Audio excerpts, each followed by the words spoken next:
মৰমৰ ছাত্ৰ-ছাত্ৰী, আজি তোমালোকৰ ইংৰাজী পাঠ্যপুথিৰ বিটুপন্স নিউ ফ্ৰেণ্ডৰ এক্টিভিটি 1ৰ প্ৰশ্নসমূহ আলোচনা কৰোঁ আহা।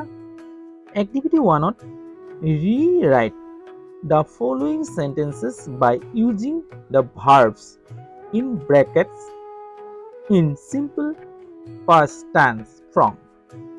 Rewrite পুনৰাই লিখা the following sentences তলৰ বাক্যসমূহ, following মানে তলৰ, sentences মানে বাক্যসমূহ, by using verbs, by using ব্যৱহাৰ কৰি the verbs, এই ভাৰ্বসমূহ in the brackets, bracketsত দিয়া ভাৰ্বসমূহ, ক্ৰিয়াসমূহ ব্যৱহাৰ কৰি in simple past tense, simple past tense from, simple past tenseৰ fromত, simple past tenseৰ fromত ব্ৰেকেটত দিয়া ভাৰ্ববোৰ simple past tense from use কৰি তলৰ বাক্যসমূহ পুনৰাই লিখা। চোৱা, 1 নম্বৰটো চোৱা, simple past tenseত এটা মন কৰিবা, simple past tenseত মানে সাধাৰণ অতীতকাল। আমি simple present tenseত শিকিছিলো কি? simple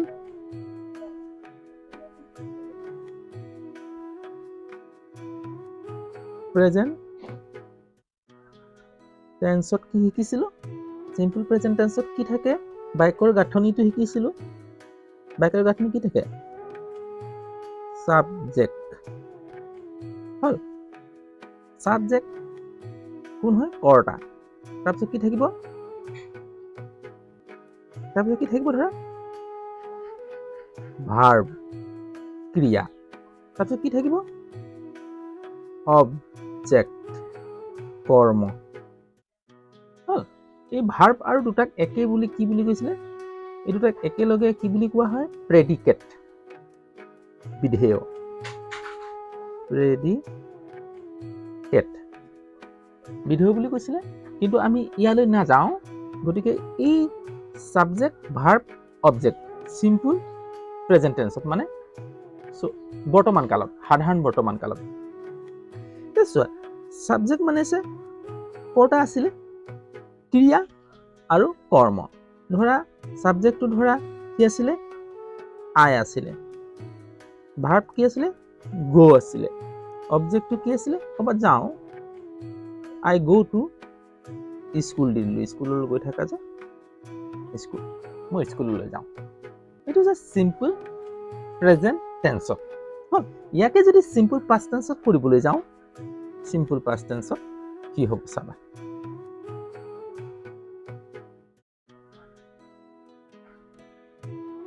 চিম্পল পাষ্ট টেন্সত সেম হ'ব। সাবজেক্ট মই শৰ্ট ফৰ্মত লিখিছোঁ, ভাৰ্ব তাৰপিছত অবজেক্ট। কিন্তু ইয়াত সাবজেক্টটো কি ৰূপত থাকিব? Past form. কিহত থাকিব? পাষ্ট ফ্ৰমত থাকিব, অৰ্থাৎ পাষ্ট টেন্সত থাকিব লাগিব। এই বাক্যটোকে আই, এতিয়া আমি কি কৰিব লাগিব? এই গ'টোক চেঞ্জ কৰি দিব লাগিব। went to স্কুল, মই স্কুললৈ গৈছিলোঁ। মই স্কুললৈ গৈছিলোঁ হ'ব। এইটো সাধাৰণ কি হ'ল? অতীতকাল, সাধাৰণ অতীতকাল। এতিয়া ইয়াত মনত ৰাখিবা যে এই ভাৰ্বটোক কি কৰিব লাগিব? এই ভাৰ্বটোক চেঞ্জ কৰি দিব লাগিব। প্ৰেজেণ্ট টেন্সৰ যিকোনো ভাৰ্বক চেঞ্জ কৰি দিম, আমি পাষ্ট টেন্সত চেঞ্জ কৰি দিলে কি হৈ যাব? সেইটো চিম্পল প্ৰেজেণ্ট টেন্সৰ আমি ভাৰ্বটোক চেঞ্জ কৰি দিলে কি হৈ যাব? পাষ্ট টেন্স হৈ যাব, চিম্পল পাষ্ট টেন্স। এতিয়া মনত ৰাখিবা যে এই গো টু ৱেন কেনেকৈ হ'ল? তেতিয়া তোমালোকে ভাৰ্বৰ লিষ্টখন মুখস্থ কৰিব লাগিব। যদি ভাৰ্বৰ লিষ্টখন মুখস্থ নাথাকে, তেতিয়াহ'লে পাষ্ট টেন্সত লিখিব নোৱাৰিবা। তেতিয়াহ'লে তোমালোকে কি কৰিব লাগিব? ভাৰ্বৰ লিষ্টখন মুখস্থ কৰিব লাগিব। হ'ল। যেনেকৈ ষ্ট্ৰং ভাৰ্ব, ভাৰ্ব দুই প্ৰকাৰ আছে। ষ্ট্ৰং ভাৰ্ব, মই ষ্ট্ৰং ভাৰ্ব ইয়াত দেখুৱাই দিছোঁ যে এইটো চোৱা, present, past, past participle. Past participle কেতিয়া লাগে? যেতিয়া আমি প্ৰেজেণ্ট পাৰফেক্ট যেতিয়া পাৰফেক্ট টেন্স কৰিবলৈ যাম তেতিয়া পাষ্ট পাৰ্টিচিপলটোৰ প্ৰয়োজন হয় হল চোৱা এ বাইট এবুট এবুট এৰাইজ এৰোজ এৰাইজেন এনেকৈ মুখস্থ কৰিব লাগিব এৱাক এৱক এৱক হল এইদৰে মুখস্থ কৰিব লাগিব বি ৱাজ বিন বা am is are was were been এনেকৈ মুখস্থ কৰিব লাগিব অৰ্থাৎ এই পাষ্ট টেন্সত লিখিবলৈ যাওঁতে এই মাজৰ আমাৰ কি লাগিব পাষ্ট টেন্সৰ বাক্য লাগিব ৰাতিপুৱা সদায় তোমালোকে এইটো মুখস্থ কৰিব লাগিব বিট বেইট বিটেন অৰ্থাৎ বেছি নহয় তোমালোকে সদায় 10-15টা মুখস্থ কৰিব লাগিব তেনেকৈ এইটো চোৱা ফাইট ফ'ট ফ'ট এইটো হৈছে উইক ভাৰ্ব হ'ল ষ্ট্ৰং ভাৰ্ব আৰু উইক ভাৰ্বৰ কি হ'ল ষ্ট্ৰং ভাৰ্বত সাধাৰণতে কি হয় ভায়েলৰ চেঞ্জ হৈ যায় ভায়েলটো পৰিৱৰ্তন হৈ যায় আৰু উইক ভাৰ্বত কি হয় শব্দটোৰ শেষত কি লাগে অৰ্থাৎ ভাৰ্বৰ শেষত ডি বা ইডি বা টি তেনেকৈ যেনেকৈ ফাইট হৈ গৈছে চোৱা ইয়াত ফ'ট হৈ গৈছে ইয়াত ইডি যোগ লাগি আছে ফ্লুইড হৈ গৈছে এতিয়া চোৱা হাৰ্ড হৈ গৈছে হেয়াৰৰ কি কৈছিলে হাৰ্ড হ'ব এই ধৰণৰ তোমালোকে এইটো মুখস্থ কৰিব লাগিব তেতিয়াহে গম পাবা এতিয়া আমি পাঠভিত্তিক প্ৰশ্নলৈ যাওঁ এতিয়া চোৱা আই লগত কি হ'ব চোৱা এইটো হৈছে উইক ভাৰ্ব গতিকে আই কি হ'ব চিম্পল প্ৰেজেন্টত ভাৰ্ব চাৰ্ব নালাগে গতিকে ইয়াক কি কৰে পাষ্ট টেন্সত লিখি দিলেই হ'ব এতিয়া কি হ'ব ইয়াত প্ৰথম বাক্যটো কি হ'ব এ আই কি হ'ব কমপ্লিটেড ডি যোগ হৈ গৈছে হ'ল শুদ্ধ কৰি দিলোঁ completed my job complete present tense আছে কমপ্লিটেড হ'ল এইটো হৈছে উইক ভাৰ্ব প্ৰজেক্ট হ'ল লাষ্ট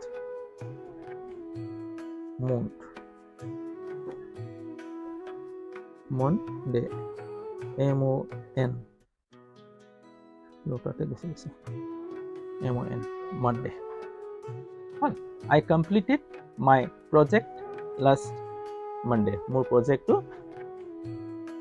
যোৱা সোমবাৰে শেষ কৰিলোঁ হ'ল কমপ্লিট কৰিলোঁ সম্পূৰ্ণ কৰিলোঁ হ'ল সম্পূৰ্ণ কৰিলোঁ বা কৰিছিলোঁ বি নম্বৰটো চাবা চোৱা উই আছে তেতিয়াহ'লে আমি শিকিছোঁ যে কি কৰিব লাগিব ভাৰ্বটো প্ৰেজেন্ট টেন্সত আছে পাষ্ট টেন্সলৈ যাব লাগে এতিয়া পাষ্ট টেন্সৰ আমি চাৰ্টখন ভিজিটেড এইটো কি হৈ যাব VISITED ভিজিটেড হ'ল দ্য জু লাষ্ট উইক হ'ল যোৱা সপ্তাহত আমি চিৰিয়াখানালৈ গৈছিলোঁ অৰ্থাৎ গৈছিলোঁ ভিজিট কৰিছিলোঁ অৰ্থাৎ গৈছিলোঁ দেখা কৰিছিলোঁ নেক্সট চোৱা চিটি কৈ আছে ৰিনি ইয়াত third person singular number plural number কথা নাহে ডেন্সটো কি হ'ব ডেন্স ইয়াত কি হ'ব DANCED এটা যোগ হৈ যাব ডেন্সড হ'ল in the school function last month যোৱা মাহত ৰিনিয়ে স্কুল ফাংচনত কি কৰিছিল ডান্স কৰিছিল যোৱা মাহত ৰিনিয়ে স্কুল ফাংচনত ডান্স কৰিছিল হ'ল ইয়াতে মন কৰিবা দেই এই চাৰ্টখন মুখস্থ থৈ চব হৈ যাব ডি নম্বৰ আই কি আছে আই ফিনিছ আছে ফিনিছৰ পাষ্ট টেন্সটো কি হ'ব ফিনিছড চাৰ্টখন মুখস্থ কৰিলে গম পাই যাব finished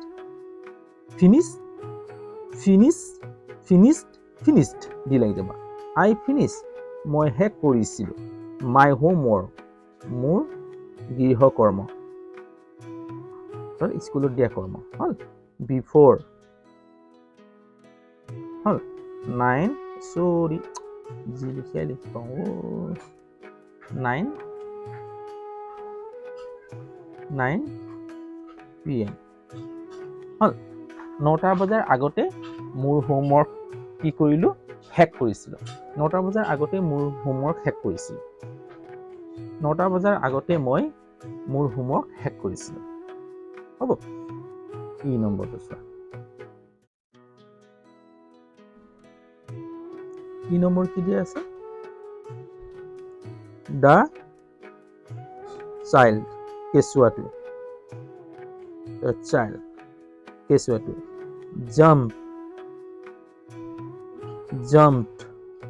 jumped past participle jumped হ'ব ed লাগি যাব উইক ভাৰ্ব হয়তো দেই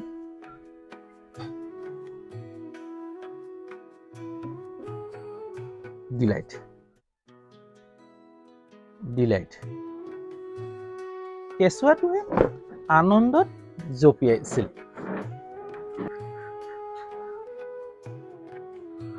নেক্সট চোৱা F নম্বৰটো The monkey climbed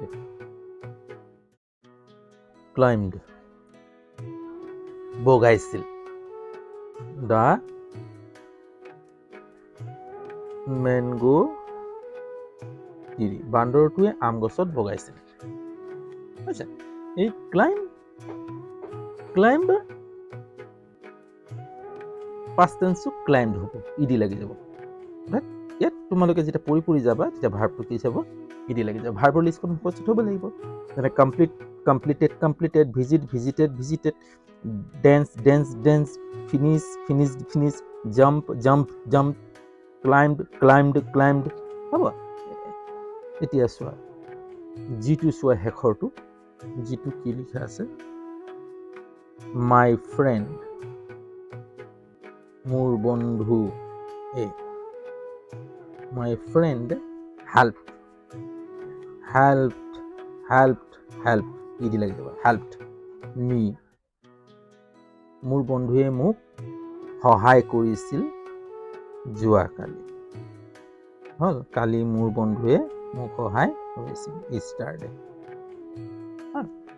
ইয়াত ইমানে মনত থবা যে সিম্পল প্ৰেজেন্ট টেন্সৰ বাক্যটো সিম্পল পাষ্ট টেন্সত যাওঁতে ভাৰ্বটো পাষ্ট টেন্সত লিখি দিলেই হ'ব ইয়াত থাৰ্ড পাৰ্সন সেকেন্ড পাৰ্সনৰ কোনো কথা নাহে ভাৰ্বটো পাষ্ট টেন্সত লিখি দিলেই হ'ব আৰু ভাৰ্বটো পাষ্ট টেন্সত লিখিবলৈ যাওঁতে আমি ভাৰ্বৰ লিষ্টখন মুখস্থ হ'ব লাগিব জানিব লাগিব যেতিয়া তোমালোকে মুখস্থ কৰি যাবা তেতিয়াহে গম পাবা হ'ব আজিলৈ হ'ব দেই এই ধৰণৰ ভিডিঅ' আকৌ লৈ তোমালোকৰ ওচৰত উপস্থিত হ'ম যদি চেনেলটো ভাল পাইছা লাইক এটা কৰি দিবা যদি চেনেল নতুন তেতিয়া চেনেলটো সাবস্ক্ৰাইব কৰি ল'বা বেল আইকনটো টিপি দিবা যাতে সময়মতে মোৰ ভিডিঅ'সমূহ পাই থাকা আজিলৈ হ'ব অন্য এটা ভিডিঅ' লৈ আকৌ লগ পোৱাৰ আশাৰে আজি ইয়াতে এৰো বাই বাই